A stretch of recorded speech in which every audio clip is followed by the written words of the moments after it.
नमस्ते, आपका हमारे चैनल में स्वागत है।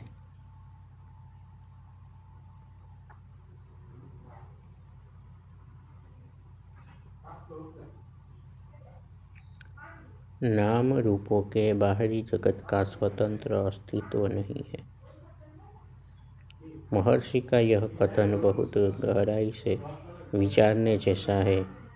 संसार के संकटों, मुसीबतों, विपत्तियों की ऊर्जा हमसे अधिक मालूम होती है। यह दुख का बड़ा कारण है। यदि हमें हमारी ऊर्जा अधिक मालूम पड़े तो कोई परवाह न करे। फिर भी इसमें भेद है। चोर वास्तविकता को ही जानने पर है। महर्षि का कथन है, मन अपने आप को दृष्टादृश्यों में बांट लेता है। वे यह भी कहते हैं कि मन, अहम और मैं विचार एक ही है। इसलिए ऐसा कहा जा सकता है कि अहम खुद को दृष्टादृश्यों में बांट लेता है। मन की बात से ऐसा लगता है मानो किसी दूसरे की बात हो रही है। अहम की बात करे तो वह सीधे खुद पर आती है। तब कह सकते हैं कि अहम के रूप में हम ही है, मैं और दूसरा में विभाजित हो रहे हैं। इसका तात्पर्य है अहम रूपी स्वयं तो स्वयं है ही, अहम रूपी दूसरा भी स्वयं ही है। अहम रूपी अपने आप को स्वीकार लिया जाए तो वह हृदय में मूल स्रोत में समा जाता है।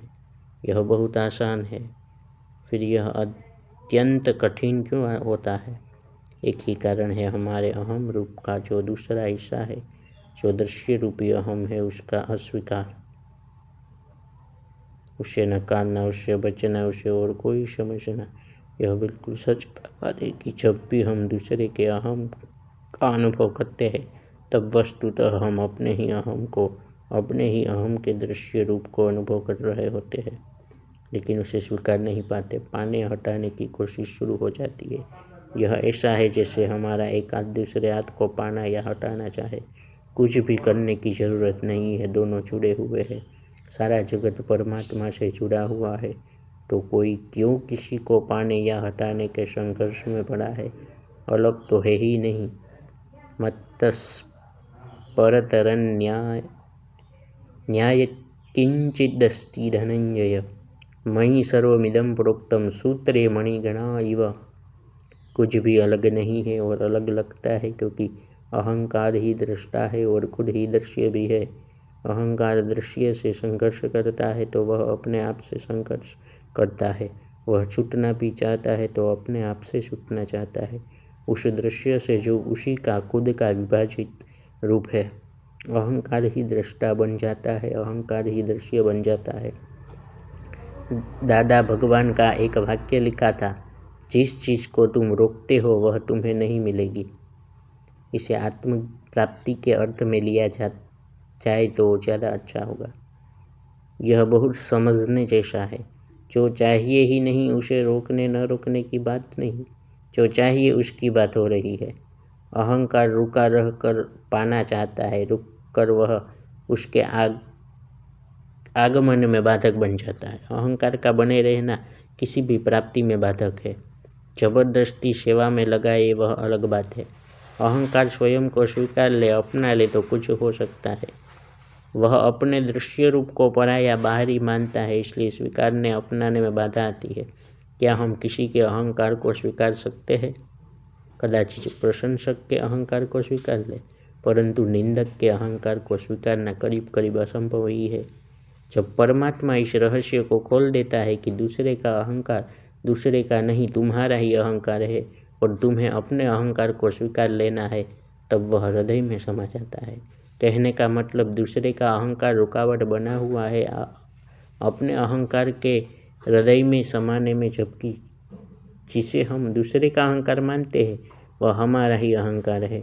कदाचित कोई बुद्धिमान हो, गहरी बात समझने की क्षमता वाला हो तो वह दूसरे के अहंकार को स्वीकार लेगा, अपना लेगा और हृदय में उतर जाएगा। अपना ही अहंकार स्व पर में विभाजित हो रहा था। यह जिसे समझ में आ गया वह दूसरे के अहंकार को स्वीकार लेगा, जो कि दूसरे का नहीं खुद का ही है। इस तरह दृष्टादृश्य में बनते अपने ही अहंकार के खेल को समझकर मूल स्रोत हृदय में समाहित हुआ जा सकता है। इसे सर्वात्म भाव भी कहा जाता है। एक ही है, यह आत्मभाव है, यही आत्मस्थिति बनता है। समझ में आए तो ठीक है, अन्यथा माया को दुरुस्त कहा ही है श्री कृष्ण ने। जब मैं अकेला हूँ तब आपके अहंकार को अपना अहंकार मानकर अपना सकता हूँ और बिना किसी बाधा के स्वयं में स्थापित हो सकता हूँ। लेकिन जब आप सामने खड़े हैं तब हृदय में टिके रहना मुश्किल है, क्योंकि तब आपसे अधिक श्रेष्ठ होने की कोशिश शुरू हो जाती है। इसे अधिक श्रेष्ठ होने के सुख के प्रलोभन को जीतना जरूरी है। समझ साफ है तो कुछ नहीं करना पड़ता, अन्यथा कुछ करना पड़ता है। जब मैं जान लेता हूँ कि मेरा अहम रूप और आपका अहम रूप मेरा ही अहंकार है, दो भागों में बटा हुआ, the ego divides itself into subject and object, the seer and seen, तब मैं समग्र रूप में हृदय में समा जाता हूँ, पूर्णतया हृदयस्थ स्वस्थ हो जाता हूँ। तब आपकी तरफ से आप तो होते हैं सामने, परंतु मैं अखंडता में स्थापित होता हूँ और आपसे अधिक श्रेष्ठ होने के सुख का प्रलोभन पूरी तरह से अनुपस्थित होता है। इसे सहज अवस्था कहा है। सहज समाधि भी, जिसमें मैं ही तुम का भेद नहीं है, यह कल्याणकारी है। कोई कितना ही असहज हो, वह सहज पर हावी नहीं हो सकता। अंत में उसे नतमस्तक होना ही पड़ता है। मन में भेद है, हृदय भेद रहित है। मन का भेद अहंकार का ही भेद है और हृदय निरहंकार है। श्री कृष्ण निरहंकार निरभिमान भक्त को प्रिय बताते हैं। वह सभी को प्रिय होता है। सभी लोगों के अहंकार आपसी संघर्ष से पीड़ित है। वास्तव में तो व्यक्तिगत रूप से दृष्टा दृश्य में बंटा अहंकार ही अपने आप से संघर्ष करके तकलीफ पा रहा है। उसे चाहिए वह अपने दोनों रूपों को अपना ले। नाम रूपों के बाहरी जगत का स्वतंत्र अस्तित्व नहीं है।